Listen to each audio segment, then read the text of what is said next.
ஒரு காலத்தில் ஒரு துணி துவைப்பவருக்கு ஒரு நாயும் ஒரு கழுதையும் இருந்தன.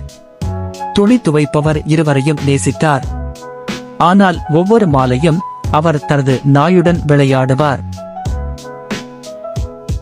இதை பார்த்த கழுதை தனது முதுகில் பெரிய சுமைகளை சுமந்தாலும் ஏன் தான் தனது எஜமானருக்கு பிடித்தமானவன் அல்ல என்று யோசித்தது. ஒரு நாள் கழுதை நாயை கவனித்தது. எஜமான் வேலையிலிருந்து திரும்பிய போது நாய் அவரை நோக்கி ஓடியது. பின்னர் அது குரைத்து தனது வாலை ஆட்டியது. எஜமான் அவரை அன்பாக தட்டினார். தனது எஜமானரின் அன்பை பெற கழுதையும் அவ்வாறே செய்ய முடிவு செய்தது. மறுநாள் எஜமான் வேலையிலிருந்து திரும்பிய போது கழுதை அவரை நோக்கி ஓடியது. எஜமான் பயந்து போனார்.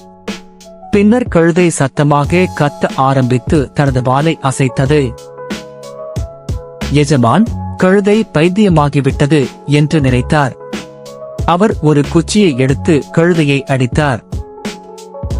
பின்னர் கழுதை தனது முட்டாள்தனத்தை உணர்ந்து மீண்டும் ஒருபோதும் நாயை பின்பற்ற முயற்சிக்கவில்லை.